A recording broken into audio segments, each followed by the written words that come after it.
Okay, let's go.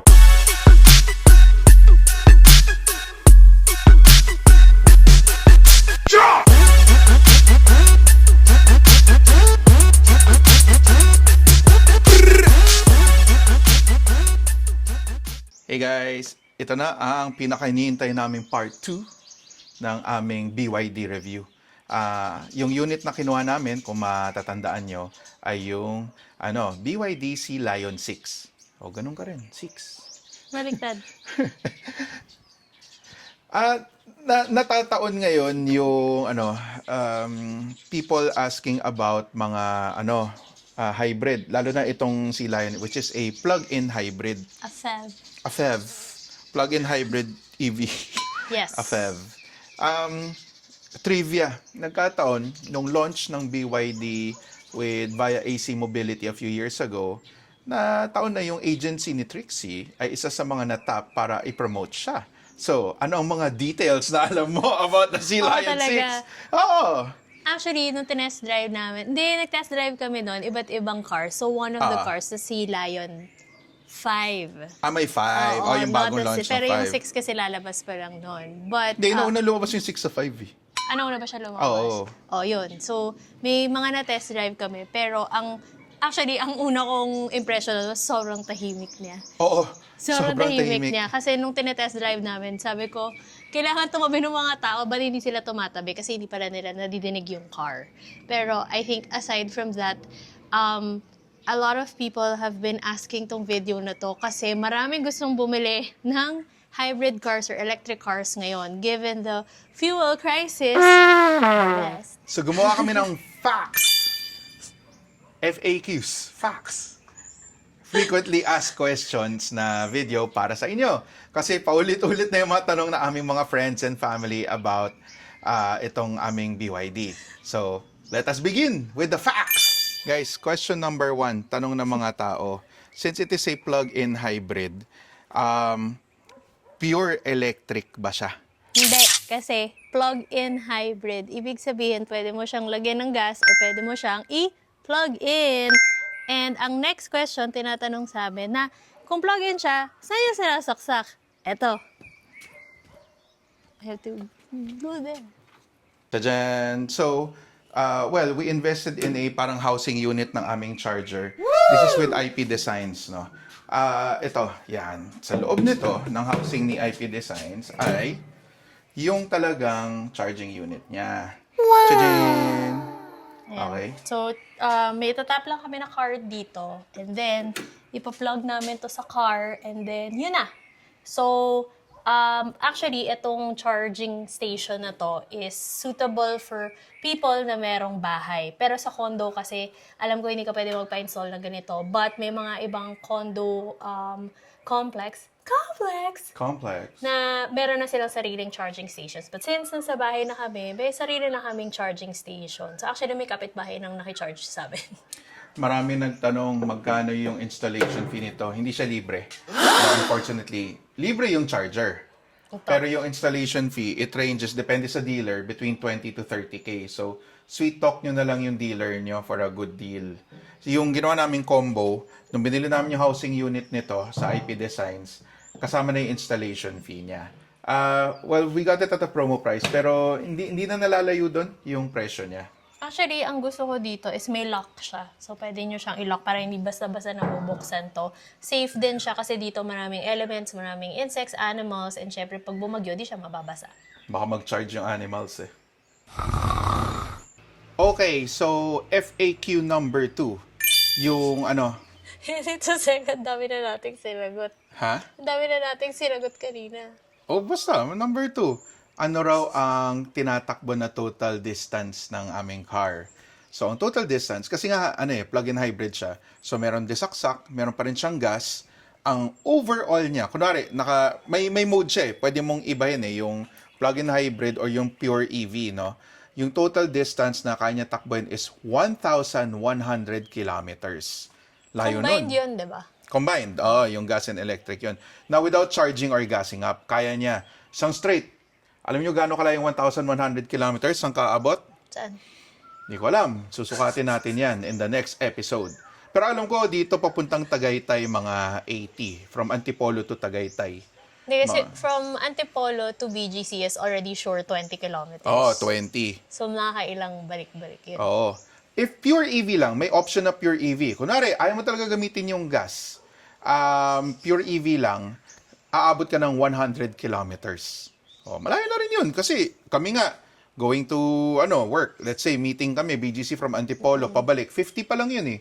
So, balikan. So, every other day, pwede kami mag-charge dito. Yeah. Guys, what if inabutan kayo sa ibang lugar tapos wala kayong mapagsaksakan? May kasamang libreng portable charger. But, kailangan mo make sure na yung sasaksakan nyo is my ground. May ground. Ano yung ground? Yung pangatlo, yung parang tinidor. Basta, yung ganun sa saksakan. Oo, yun. Okay? So, yun ang kailangan. Right now, marami rin nagtatanong sa akin, di ba sa mga mall may mga charging station? Napansin namin yung mga SM libre. Yes. So, pag SM kayo, Hypermart, ganyan, saksak lang kayo. Saksak lang ng saksak. Pero actually, lagi ako nag-charge using Evro app in different places in BGC kasi marami ding charging stations doon. And favorite ko doon yung charging station sa may B5 area, sa may B5, B6 area. Actually, sobrang bilis niya. Around, pag naabutan ako na 20% na nakarating ako doon sa parking, and then it takes me around an hour and a half to fully charge to 100, and it costs me around 180 pesos lang. 180, oh. Well, pag nag-charge rin kami sa bahay, napansin namin over the span of 1 month, yung charging almost every other day or every third day, ang in-increase ng Meralco namin ay 2,000 pesos. 2,000 pesos! So, yun 2,000. Kasi Actually, sa liit lang talaga. Oh, Monitor isipin mo, talaga natin yun. Isipin mo yung tipid mo. Kasi kunwari, every week ka magpagas, magkano yun? 3, 3, 5 times 4? For reference, ito kapag nagko-full tank tayo, umaabot tayo ng around 2,800 to 3,000 pesos. And that's, if we charge using Shell with fuel save, yun yung amount na nakukuha natin. Oo. Although, sabi nila, recommended na gas dito is yung premium na yung high octane because, matagal hindi nagagamit yung gas dahil puro electric, di ba? Pero we've used premium. We've used it all. Okay naman lahat. Yes. So, yun. Efficiency-wise, sobrang sulit siya for us because our previous cars, we had big cars na magkano yun? Around 4,000 pesos every 2 weeks yung nagagastos. Medyo mabigat yun. So, ito talaga very efficient sa gas. Next na tinatanong sa akin ay ang trunk space. Ed, kasya ba ang golf bag sa likod? Well, let us show you. Kunwari ako yung golf bag. Kunwari golf bag ka. Kasha. Kasya naman, isa. Actually, dalawa, pero magkapatong, pinagpapatong namin. Ayan, kasha. So, meron kaming dalawang golf bags na nagkakasya dito. Tapos, kaya pang magsiksik ng konting space dito. Madilim lang, pero feeling nyo hindi siya spacious. I think one con lang is that hanggang dito mo lang mamamaximize yung space. Yung ibang tao kasi paminsan kapag sinisiksik yung kotse sa likod, abot dito. Kung kunwari magka-travel kayo, may bagahe. Pero kasi ito, hindi siya nagagalaw.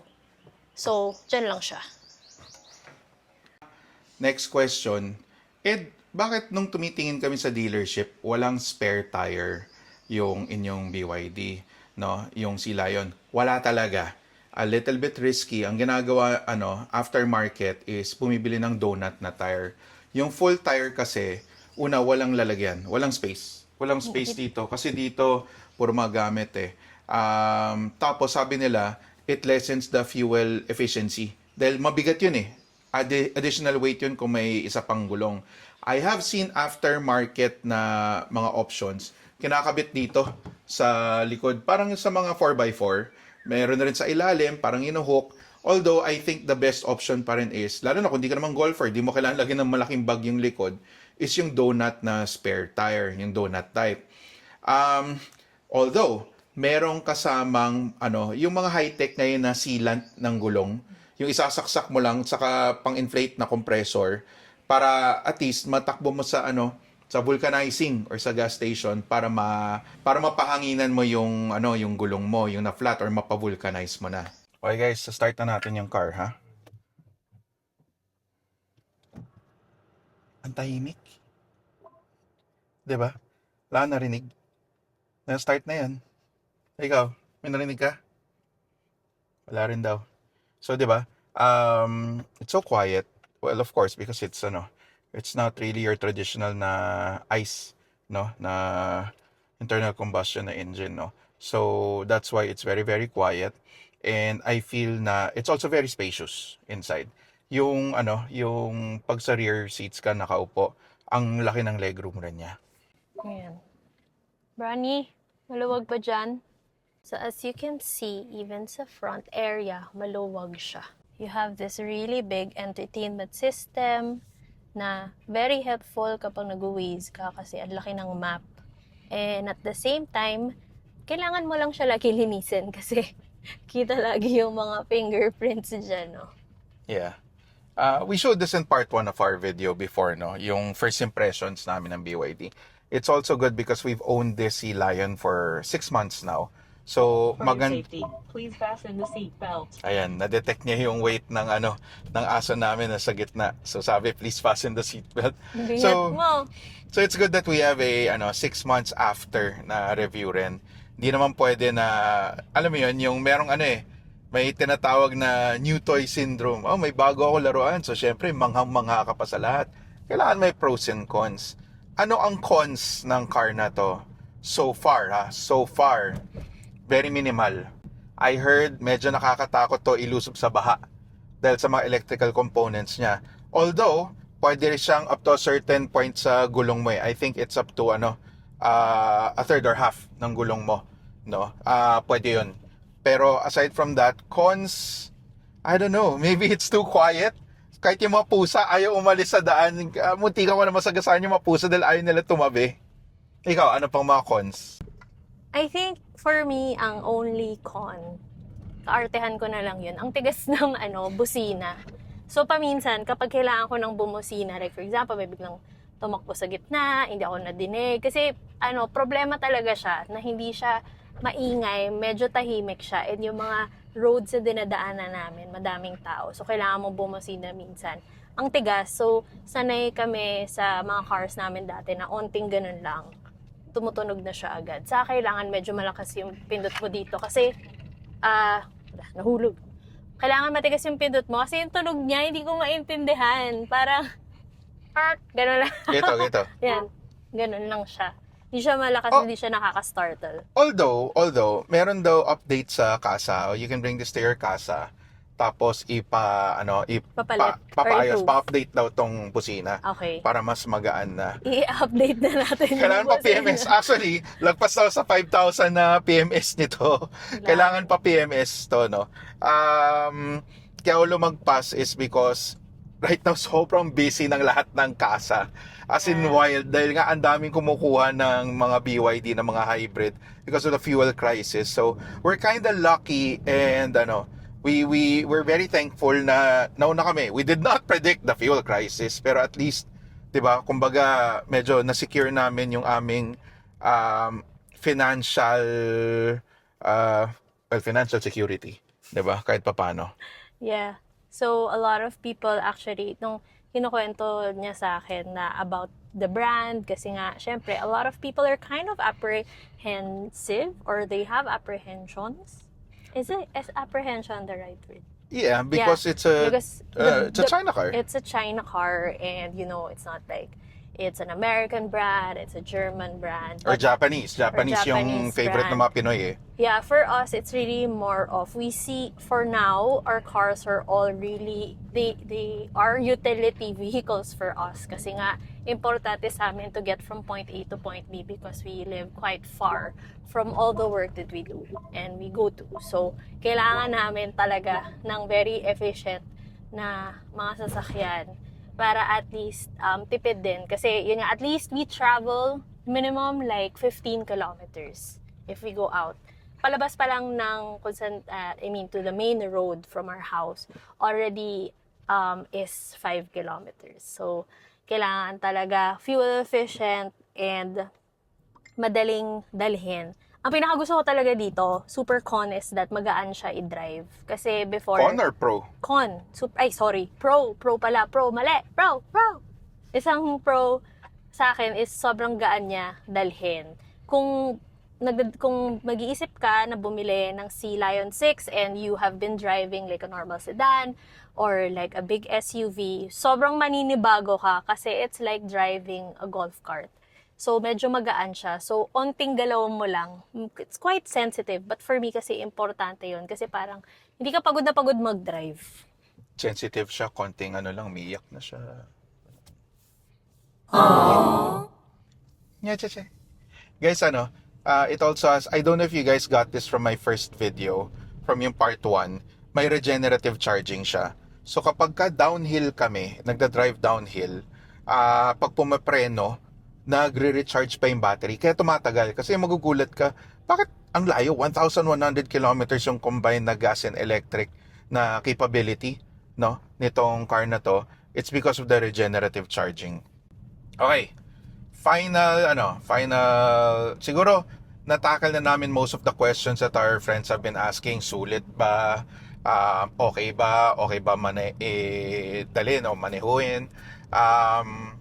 I think the final question is price, no? Price comparison. Right now, it's a little under 1.6, no, M, no, 1.590 if I'm not mistaken, or 1.550, depende sa mga discount nung kasa. If you guys need help for an auto loan, super husay, may contact kami si Miss Joanne Perlco of BDO Auto Loans. Hindi sponsored to, ha. Napakagaling lang talaga niyang mag-release, mag-approve, basta kompleto yung requirements mo. Super bilis ng transaction with her, and her assistance is top-notch all the time.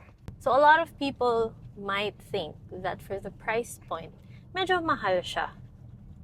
As a not car enthusiast, and I just need a car from point A to point B, I think sulit naman siya. Pero ikaw ba? Ano sa tingin mo? Should people actually consider the BYD Sea Lion 6 with that price tag for their everyday car, given the crisis that we are experiencing right now? Yes, because crisis or not, it is a fairly priced mini SUV within its segment, no? Nasa banda mini SUV crossover segment siya. Yung 1.5, yan yung average pricing ng mga same size na medium to small SUVs. I feel sulit siya. Yung all the bells and whistles of vehicles in this category are almost all the same, yung screen, yung servicing, etc. The equipment, yung audio nga nito lamang pa nga sa normal kasi naka-Infinity. Infinity to na speakers, tapos tingnan mo, leather seats. Yeah. Leather seats. I feel it's bang for your buck. Yung price point niya, crisis or not, it's still a very, very good mid-sized SUV. Final word.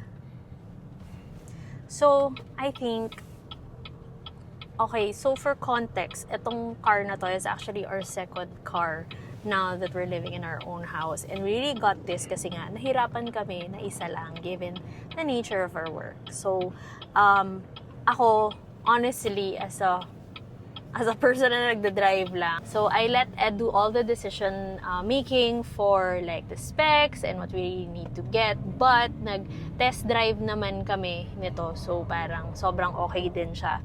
And the thing is that it's my first time to actually own a white car. And akala ko nung una parang madumihin. Yes, madumihin siya kasi tambayan ng birds yung bahay namin. Pero okay lang naman given that it's a utility car for me. I just need this to bring me to point A and B. Bonus na maganda yung itsura niya. So, paminsan like head turner. I think, ang hirap lang minsan pag sa mall ako nagpa-park. Kasi sobrang daming BYD Sea Lion 6 na puti. So, nahihirapan ako kasi nung bago, hindi ko pa memorize yung plate number. So, parang nahihirapan ako. Parang, ano yung kotse ko dito? But, that's a good thing. Kung marami ka nakikita ng kotse, pare-pareho nga kayo, pero it means it's very reliable and it's a good, it's a good car. Di ba nagkaroon ng time, ang daming blinipero sa daan, no? From other brands. So, I think it's a trend if people see, ito yung bagong sulit factor na kotse, people go for it. Okay, final word. whenever people or friends call me and say, Ed, can I call you about your BYD? Ang lagi kong sinasabi, yes, it's very sulit, it's very nice, it's one of the best investments or purchases namin the past 6 months. We really encourage people who have the means and who are not yet decided na buying their own BYD Sea Lion 6. Go for it. If mas malaki budget nyo, you wanna go for the bigger models, by all means, please, go for it also. Marami pa sila ibang, vehicles, models sa roster nila. Kung ako masusunod, yung pickup bibiling ko eh. Pero sasabihin na naman ito, anong gagawin mo sa pickup? Doon ka umupo. Lalagyan yung tent sa likod, doon ako titira. Yung Shark yun yung Shark. Yung E-Max, ang ganda. Nakita ko E-Max 9 ba yun? Yung parang van. Pwedeng ilagay mo lang sa electric mode, parang nag-idle ka habang hinihintay mo yung let's say you have kids, hinihintay mo sa school, imbes na balikan ka pa uwi, doon ka lang sa van, mag-work ka lang doon, work from van, work from car, 'di ba? Sobrang sulit kasi hindi ka nakakasira ng environment tulad ng pag nakagas ka. Yun, kahit naka-electric ka lang okay lang It's one of the smartest investments you can have right now, especially if your house has solar, no? Kung may solar, parang sobrang green na sobrang tawag doon? Infinite loop of of greenness. Yung bahay nyo kasi yung charging mo I've had neighbors na naka-solar tapos naka-BYD, so yung energy consumption nila zero, net metering sila, tapos kahit charge sila ng charge every day, they charge in the mornings para maganda yung yung sikat ng araw sa solar nila and it's faster. Talagang sulit. So guys, think about it. Really think about it. It's a really wise investment. And that ends our video. So if you guys have any more questions about our car, di po kami dealer, pero we'd just like to help you guys make that decision faster. Lahat ng mga nagtanong sa amin tungkol sa Sea Lion, bumili na sila. May kilala nga kami parang, ilan yung Sea Lion niya? 4? Tatlo yung Sea Lion niya. Sila magkakapatid. Sobrang dami nilang binili. And there, so hopefully, you subscribe to our channel and see you online. Bye! Bye! Bye! Bye! Bye!